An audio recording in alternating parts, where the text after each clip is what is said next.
Welcome to Cage Minds. I'm your host, Mika Frankl, joined out by Jackson Wink amateur Aylin Villalobos. How you doing, ma'am? I'm doing pretty good. And yourself, sir? Oh, good. Just surviving. It's been a while since we talked to you. It was about a year ago, and you were getting ready for a fight with Caged Aggression, and here we are, a year later, Caged Aggression 29, November 20th, back in the cage. So it's literally been a year in between fights, right? Yes, a year and some change, because last year I fought November 4th. This year I'm fighting November 20th, just 16 days apart. So before we get to the upcoming fight, before we get to this one, how you been for the last year? I've been okay. This COVID stuff is taking a toll on a lot of athletes, but I'm very happy to say that Cage Aggression is one of the few promotions that's letting amateurs fight at the moment. So I'm very thankful to have a fight and an opponent. Now, last time, not in an interview, but last time I saw you at the gym some months ago, you and Seth had a pretty, set in stone kind of plan for how they wanted to move you along, how you wanted to progress, and COVID's all put that to a stop. So, competitively speaking, how has the last year been for you? Waiting around. I was supposed to fight on March 13th. On way to weigh-ins, they told us that the event had been canceled because it was on a tribal land, and the tribe was like, "No, we're not having it. Like COVID's hit. Like no, because it was gonna be at Toneros." So that was gonna be for Tough Enough, and that was gonna be for a championship bout with Sydney Slick at 125. So that didn't happen. So we were already in fight camp. So we're like, okay, let's just stay ready. So basically, I've just been on and off training, taking breaks here and there, school and whatnot. So just trying to stay mainly active. I'm sure there's been some different obstacles to get around. What has training been like? It's been a little bit hard, because there's not a lot of there's training partners, but not a lot of training partners per se. Has that been something I know you would see Michelle, Holly, the pros, they got fights going on, so I'm sure they're more in the gym than a lot of amateur bodies to work with. Yes, most definitely.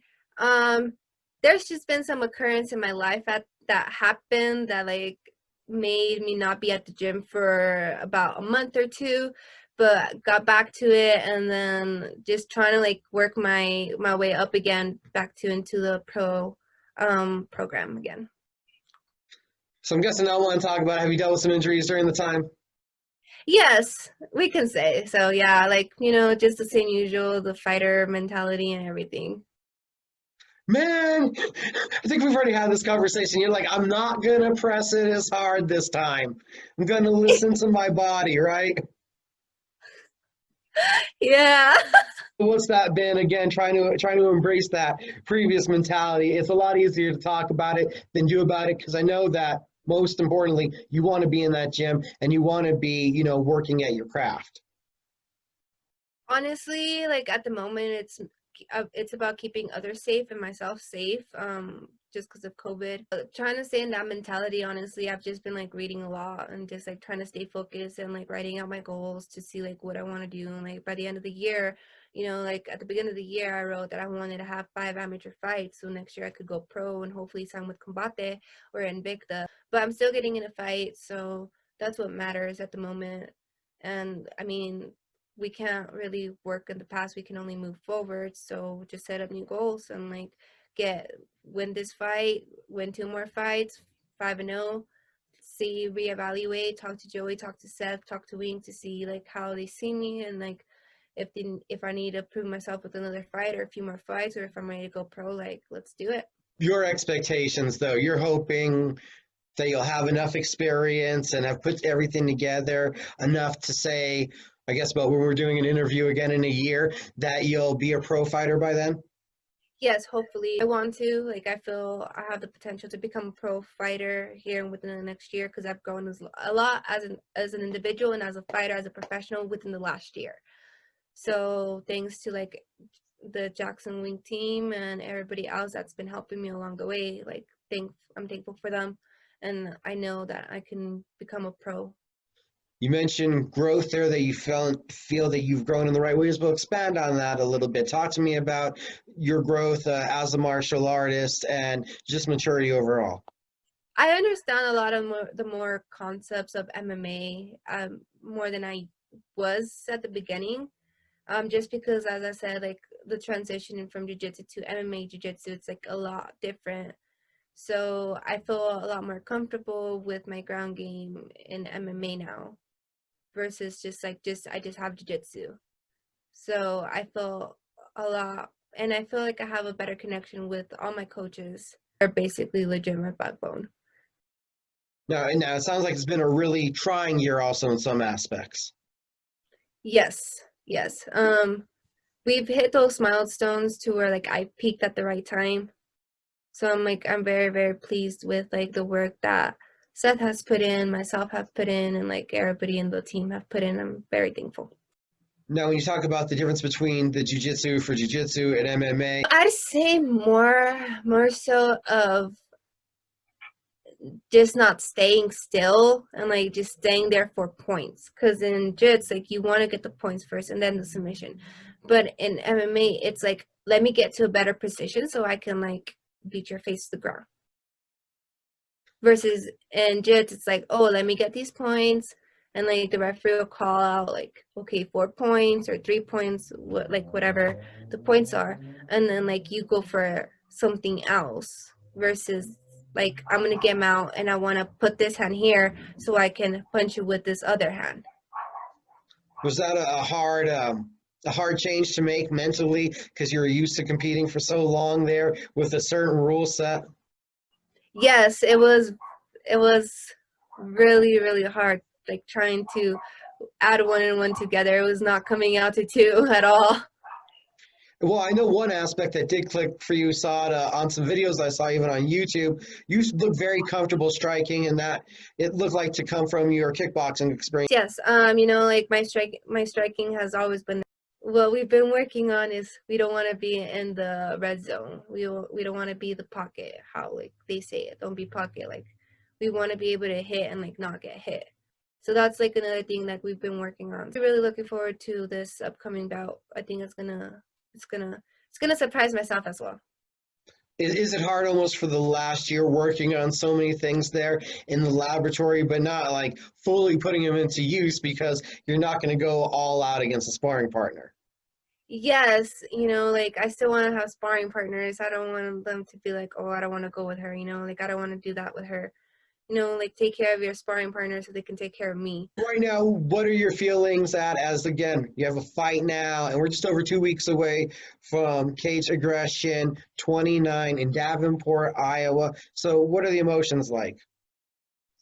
I just want all of us to be healthy at the moment. I don't want anybody to get sick or anything. Like I want my corners to be good, my teammates to be good, and then my opponent to be like good, because like if anything happens from her side or my side, like we both won't have a fight. Like it's too far along that no one's really gonna be like, oh, like I'll step up to it. Maybe if it was 4 weeks out, they would, but like we're less than 3 weeks. How foreign does it feel to have these other worries now added in? You've been competing in combat sports with amateur kickboxing and your jiu-jitsu experience, and now making this MMA run for a while. Now you have this extra worry of this virus that is shutting things down. How foreign does that feel to now be worrying about things that you can't control?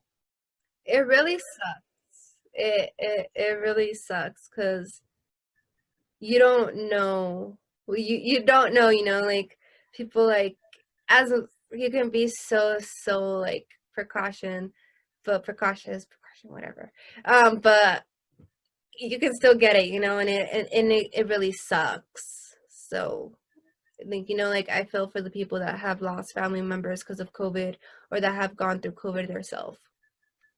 Talking about the fight coming up, gonna be taking on Payne Olinger. Do you know anything about your opponent heading into this one? Uh, Watching her fight videos, the first one, she She did a lot of ground. She didn't finish. I honestly thought she won the first fight. She couldn't finish her techniques. Like she had like good techniques, but she just couldn't finish. I'm pretty sure she's worked on that. So her ground game is decent. Like it's decent. Her striking, I didn't really see much of it. And then her last fight, like there was really not much of it, just because like she knocked the girl down and got a rear naked choke. So we'll see where it goes. Like I want to keep it up on the ground, but if it goes to the ground, then like I'm comfortable there as well. What are your expectations? What are your coaches looking for from you? What do they say they want to see to, give you that check to sign off, for you for the next level? They don't want me to brawl. They don't want me to be there and like just kind of how I did my last fights. They want me to use technique, a lot more technique, because like anybody you can get, how Joey says it, you can get a bum off the street and they can give you a fight, but like technique is different. So we want to stay in that green zone. We want to hit and not get hit back. We want to showcase what we've been working on. How do you get the feet to connect to everything that you want to do, that you're envisioning that you're doing? We have about 5 game plans for this fight. We've worked on what we could work and what we have to work. At this point, if we don't win the fight, it's because I did something wrong. It's not because of my coaches. It would be something that I did wrong, that I didn't listen, because they have the tools. We've gone over them. So if something goes that I lose, it's going to be on me, not on them, because we've worked on everything that we need to. What is your expectations then for your performance? My performance, hopefully, like, we don't get past the first round, like, keep it quick and simple. But if we have to, like, it's fine. We've managed. I mean, my first fighter, when I was making my debut, I was going against a Muay Thai champion. This year it's been challenging, and first time I talked to you was learning about adversity. You coming back from the 2 shoulder surgeries, so nothing new for you to be fighting over these bumps in the road, right? Nothing new. We're just staying safe and healthy. How do you maintain? How do you keep with that forward pressing for your dream mentality? Honestly, a lot of it is like keeping myself in check. Like, not, it's okay to dream, but it's not okay to fantasize. Like, keep it realistic. Like myself, like, I know I can become a UFC fighter, but I can't be like, I'm gonna be a UFC fighter tomorrow. That's so unrealistic. Like, I can't. Like, if I get lucky, like, maybe Dana White's like, wow, we need Aylin Villalobos, like, to come to the UFC and fight. Like, we have to have her, like, it's realistically not gonna happen. So like I set goals to, like, okay, we need to get 5 fights in, prove, review, and then from there, what do we need to do?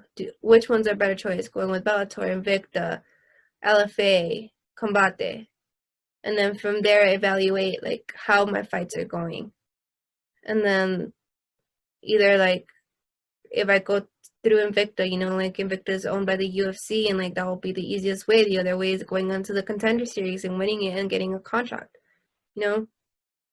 so that's how I keep myself in check and keeping my goals realistic. What are some of those small goals that you have in line for this fight that you yourself want to see at least some minor improvement? What areas?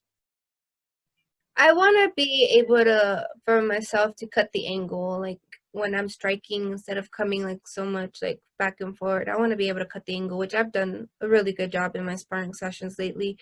And on the ground game, like I want to be able to like maintain ground, maintain like top position. Also, one thing to bring up, it's definitely an improvement I know the goal was to get you down in weight, and now you're there. Now you are a flyweight, starting off having fought at featherweight. So that has to be somewhere a notch off the goals list, right? Yes, like weight just started coming off. Like I'm not even dieting. And like, last time, like, like what I went through. Um, like last fight, I was stepping on that plane weighing 142, 143 and cut down. So Oh, ruthless. I literally roasted like a chicken. Like I was 2 shades darker than I was when I got on that plane. You mentioned strength and conditioning. So far, like what I'm doing like is working for me. Like I feel stronger, like my body feels stronger, like I'm lifting a lot heavier than I was last camp, weighing much lighter than I was last fight camp, which is something that like Seth is like, yo, stop. We can't like be weighing under 129 like when we get on that plane. And I'm like, I'm 129 today. You're going to end up being a strawweight before we know it. Right, and I'm like, I mean, hopefully, like maybe like that's the goal because I'll be like a big 115er, but like we'll see. Like I want to stay at 125 because I feel like I'd have like a good chance. And how hard on that earlier thing you said, finding what works for you, is it? And it's hard enough to be a fighter, to train, what is it, 6, 7 different disciplines for a fight, and then have to go do your strength and conditioning, not to mention what strength and conditioning and what kind of diet works for your body. It's really hard, honestly. Like it's been an emotional wreck. Like I've told Joey and like I've told Seth, I'm like, buckle up boys because we're going on for a ride. Like legit. Like like I have mental breakdowns like almost every other day. Like like they tell me no on something and I'm like, but why? Like like I'm over here crying and they're like,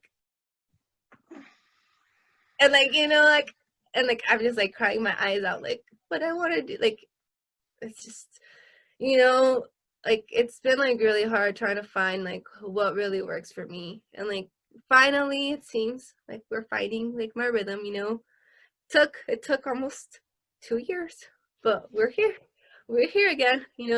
So I'm like really really happy about that. November 20th, you get to get in there and compete. How does that feel? I'm excited. Like I'm excited to get out there.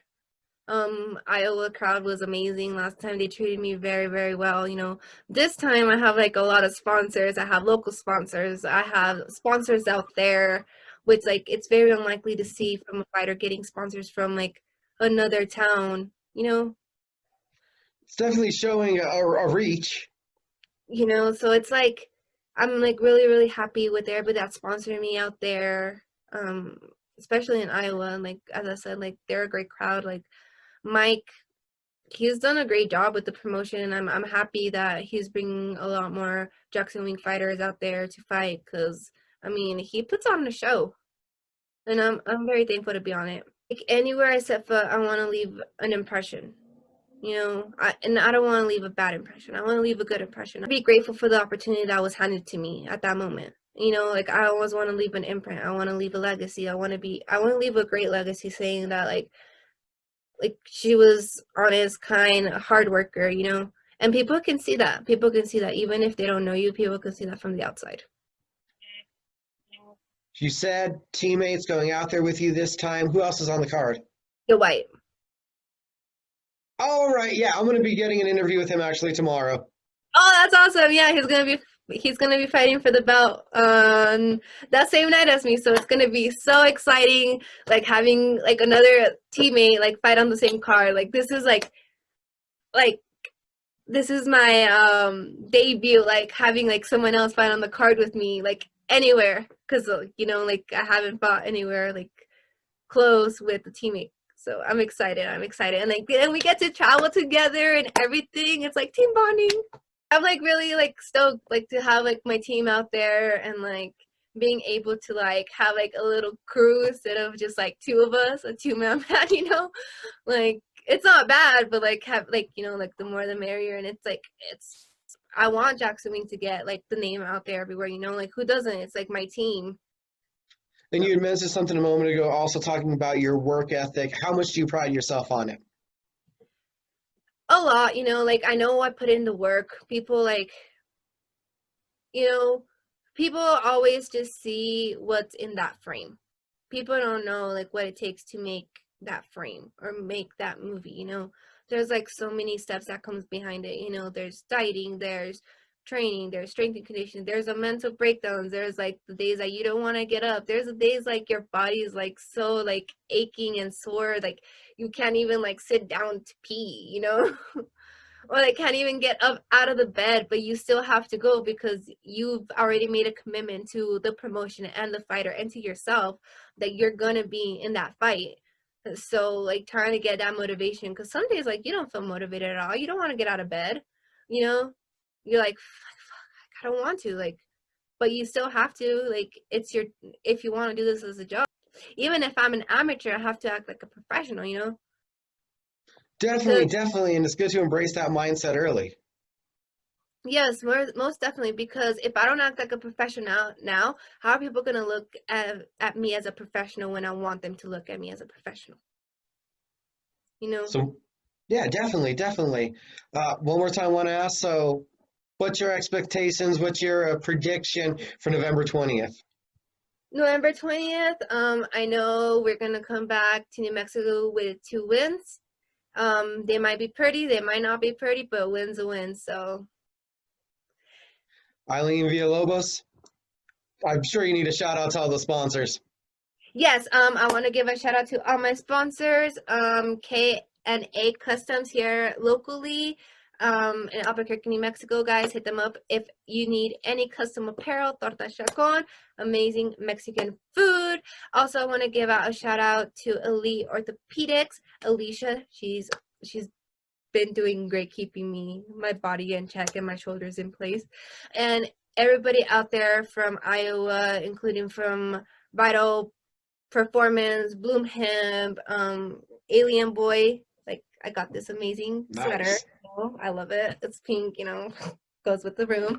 Uh, and every other sponsor and everybody that's been helping me on the way to my fight. I want to give everybody a big shout out. And then, how can everybody watch the fight?